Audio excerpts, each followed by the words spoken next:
y podemos destruirlo. ¿Bien? Aquí lo voy a poner el chorro. Ajá. O Déjame, ponerlo al chorro. mira, aquí en el chorro.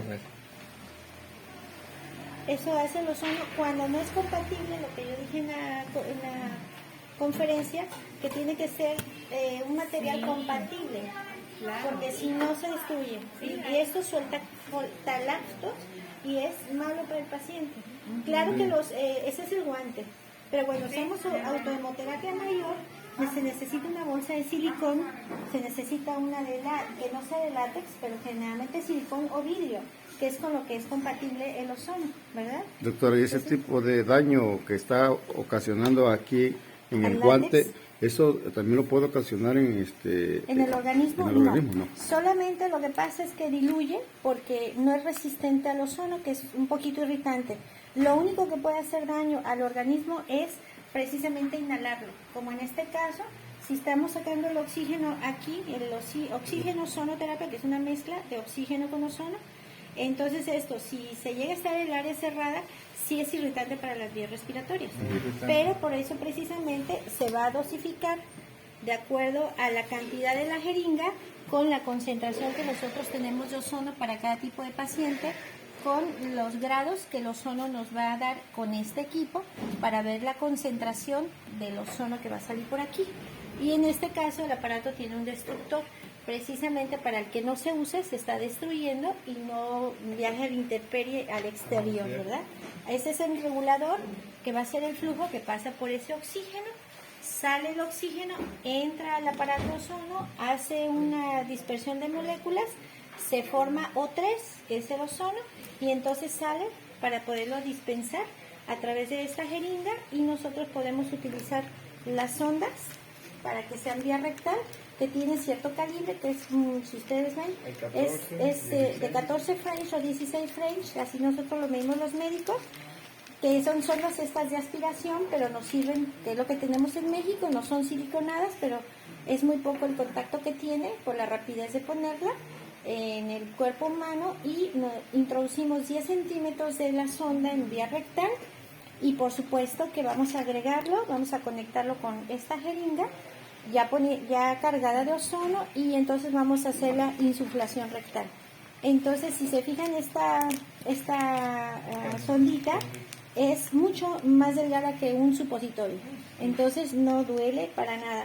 Sin embargo, el paciente tiene la mejor absorción por vía rectal, es porque se ve vía sistémica, llega al recto, y por el nivel circulatorio se absorbe de inmediato en segundos y se vía sanguínea a todo el cuerpo. Por eso se oxigena y se ozoniza también. Y la otra vía es sacar con unas jeringas de menor calibre, sacar el ozono como con 10 centímetros aproximadamente, o de 20. Si nosotros usamos una jeringa de 20, ponemos 5 centímetros de sangre con 5 centímetros de ozono, con la concentración adecuada que necesita cada paciente, de acuerdo a la patología. Y con eso, entonces ya podemos nosotros ozonizar la sangre con ciertos movimientos y la ponemos vía intramuscular, pero con una jeringa más pequeña. Esta es generalmente para rectales, ¿verdad? Entonces, aquí nuestro compañero tiene el agua ozonizada, que también es muy buen tratamiento para los pacientes. Aparte que se desinfecta, pues estamos tomando ozono, pero se tiene que tomar en un promedio de 40 minutos para que tenga la mejor acción posible, ¿verdad? ¿Se toma normal, como tomar un refresco? Se toma como agua de uso, ajá, pero el paciente se está ozonizando. Al fin y al cabo es otro conducto. Otra gente usa el suero que está también ozonizado, sin sangre, o sea, la solución salina o solución destrozada, dependiendo del paciente, y se pone vía hematológica por venoclisis, y entonces se deja como unos media hora el paciente y se le está ozonizando a través de solución salina también.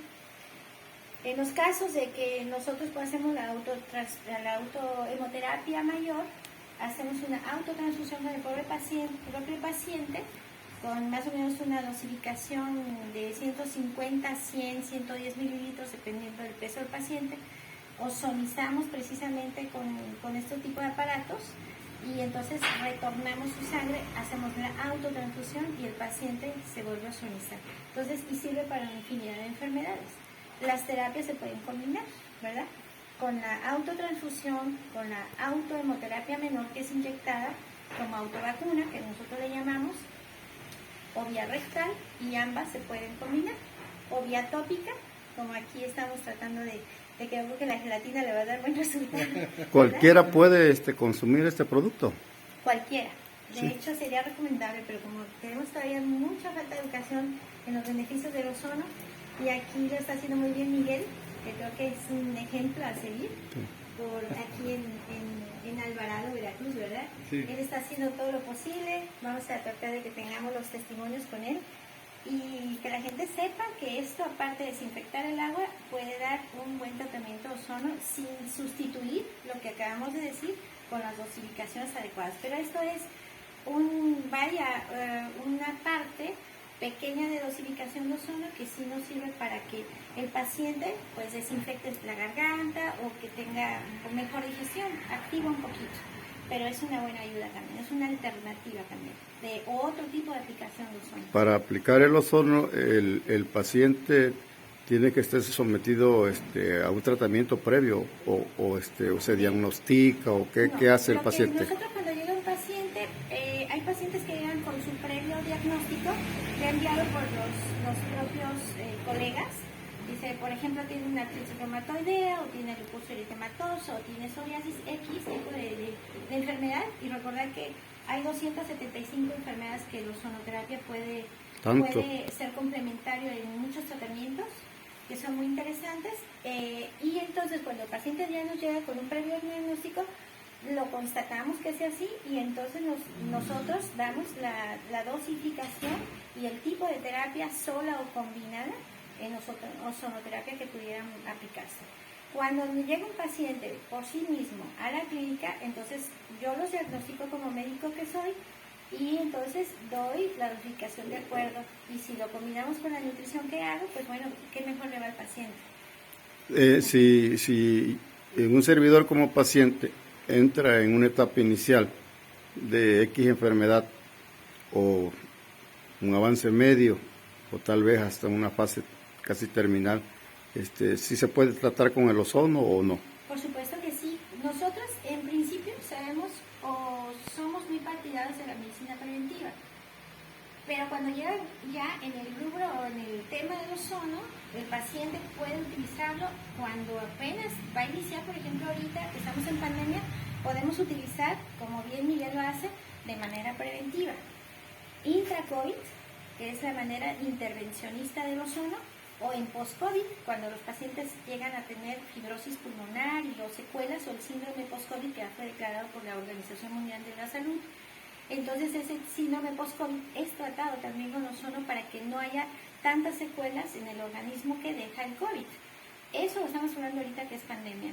Pero con otras enfermedades puede ser preventivo también. Por ejemplo, el pie diabético, por ejemplo, porque ya tienen problemas de insuficiencias vasculares neurológicas, el paciente con que va a tener pie diabético o ya tiene pie diabético, y puede tratarse como tal, como preventivo o como tratamiento ya para pie diabético. O muchos tipos de enfermedades. Si tenemos un paciente, que hemos tenido casos con pacientes con cáncer de inicio o en fase terminal, cuando vemos ese tipo de pacientes de fase terminal, le da una mejor calidad de vida, porque el paciente sufre, por ejemplo, si es sometido a quimioterapia, el paciente va a tener muchos estragos, consecuencias por la quimioterapia o la radioterapia, como por ejemplo una esofagitis, que no pueden tragar bien, y entonces el paciente sufre también de comer, entonces empieza a tener anorexia y caquexia, que la caquexia es cuando ya el paciente se está autoconsumiendo porque no puede comer por los dolores que se le presentan por el tragar, por la consecuencia de los químicos o de la radioterapia, por su tratamiento como tal. Entonces, por eso llamamos que el ozono es un tratamiento complementario, y eso lo va a hacer que regenere, por ejemplo, en esofagitis al paciente y pueda deglutir mejor, por lo tanto nutrirse mejor y por lo tanto tener una mejor calidad de vida. Asimismo, el ozono eleva un poquito las defensas inmunológicas y por lo tanto las células que asesinan a las células cancerosas. Entonces, por eso podemos decir que es un anticancerígeno, porque es un potente antioxidante. el cual esto va a ayudar a que el paciente tenga una mejor calidad de vida, aunque esté en fase terminal. Es muy recomendable. Una pregunta, en el lenguaje popular, porque ya ve que la sociedad no conoce de términos médicos y por falta de conocimiento, el paciente X cometemos como pacientes errores, muchos errores. Ahorita que tenemos la pandemia, la pregunta generalizada de la sociedad sería, ¿el ozono puede prevenir, puede curar esta pandemia, el virus, el coronavirus? Bueno, como prevención lo podemos hacer. Primero sabemos que tenemos que tener los protocolos que la Organización Mundial y todos nuestros niveles hospitalarios e instituciones nos han demarcado. Eso es mejor guardar la distancia. Por eso aquí tenemos en un lugar abierto, está ozonizado y me permití quitarme el cubrebocas para poder hacer esta relación de comunicación. Sí sirve como preventivo. Que digamos que cura, no, porque no hay hasta ahorita nada que el virus nos pueda controlar y curarlo. Definitivamente no. Estamos ante una pandemia que no podemos controlarla. Hemos hecho las vacunas, que estamos en fase 3, y ni siquiera la persona vacunada ni la persona post-COVID podemos decir que estamos librados. Podemos reinfectarnos, podemos, incluso sin vacuna, por supuesto, ser reinfectados también, aunque hayamos tenido post-COVID, y aún con la vacuna puesta, por la mutación del virus. El virus SARS-CoV-19, se hicieron las vacunas que ya conocemos, que ya muchos han de haber aplicado cuadro completo. Los que no lo tengan tienen que hacerse el cuadro completo. Y en Estados Unidos, en el hospital de Memphis, se está tratando de dar una tercera dosificación, igual que en Cuba, igual que en Reino Unido, porque no hay poder humano ahorita que nos pueda controlar la pandemia. No hay quien pueda controlar el virus. El virus de SARS, ya tenemos el virus Delta, que ya se modificó, entonces sí podemos prevenirlo. No podemos hasta ahorita decir que lo curamos, pero sí puede ser una medicina complementaria que nos ayude a tener una mejor recuperación y menos secuelas. Eso es lo que podemos hacer con el ozono por lo pronto. Una pregunta, uno no sabe de mutaciones, ¿no? Pero ustedes sí, porque son médicos o conocedores de ozonoterapia. ¿Qué es lo que provoca la mutación? Bueno, la mutación vamos primero a definir que es un cambio como de personalidad de virus, de identificación. Si hoy era cuadradito o redondo y tenía espículas, ahora se forma otro tipo de espículas y entonces se engancha en las células del ser humano, en este caso, que nos está infectando. Entonces, ese es un tipo de mutación, va cambiando de personalidad del virus. Entonces, no hay ante eso, nos va corriendo, va siendo más, el avance más rápido, sus hijos van cambiando, la generación va cambiando del virus y por lo tanto nos rebasa y si estamos haciendo una vacuna para ese prototipo, ahora es otro tipo, entonces es inalcanzable el tratamiento anti-COVID, ¿no? Tenemos los preventivos como la medicina alópata y en este caso la ozonoterapia, que es todas las medicinas en este caso cuando hay pandemia son prescritas y se tienen que utilizar. De hecho, es una norma de la Organización Mundial de la Salud para poder atacar con cualquier cosa que haya con tal de controlar la pandemia. Obviamente hay que ver que no haya iatrogenias. Una pregunta, un servidor ha leído en las redes, aunque a veces hay información falsa, cierta o falsa, pero parece ser que el tema lo abordan especialistas en la materia.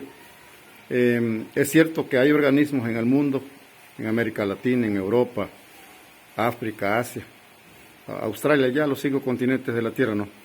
Que su organismo por naturaleza, por nacimiento, tienen un virus que mata al virus que de la pandemia. Sí, bueno, voy a reiterar un poquito más la pregunta anterior, rebasé un poquito la contestación.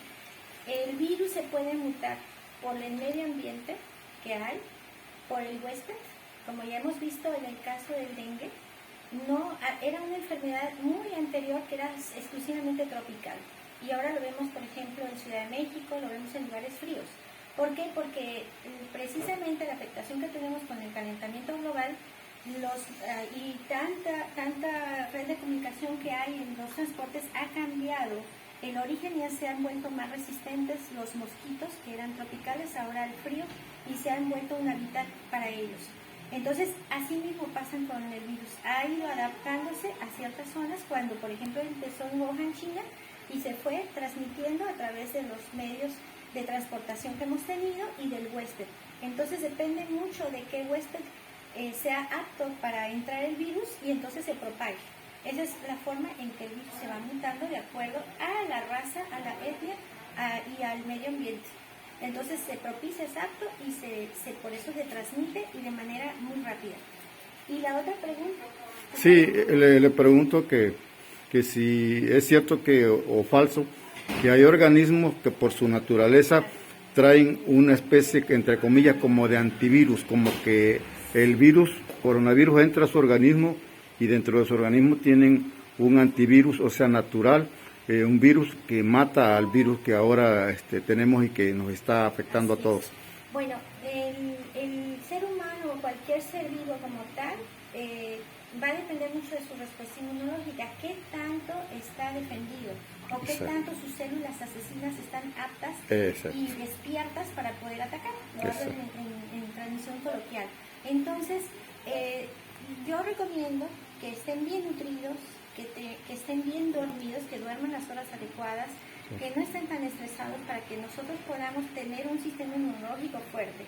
Si nos tenemos que complementar, aparte de la nutrición casera, entonces hay que hacerlo para que nuestro propio organismo defienda. Porque hay gente que podemos estar conviviendo a unos metros y a mí no hacerme, por ejemplo, que me contamine de sarampión, no, porque mi aparato inmunológico, mi respuesta está fuerte. Si nosotros tenemos un sistema inmunológico deprimido, somos presa de cualquier bicho, o sea, cualquier bacteria, virus u hongo. Entonces hay que estar fuertes para eso y no contaminarnos. No quiere decir que el virus no tenga la potencia como tal hemos visto tan mortífera, pero bueno, es una parte con la cual tenemos que tener el autocuidado para nosotros poder tratar de defendernos por nuestra parte. No solamente los protocolos que debemos de usar de limpieza y de desonificación y todo lo que ya sabemos. El guardar distancia, el quedarse en casa, etcétera. Pero sí, lo principal es reforzándose el aparato. Una pregunta importantísima. Se ha creado un terrorismo a través de los medios de comunicación, llámese televisión, radio, internet, que nos tiene alarmados y asustados a todos. Lo que más surge de inmediato del ser humano, preparado o no, es el miedo a morir. ¿El miedo ayuda o no ayuda al coronavirus?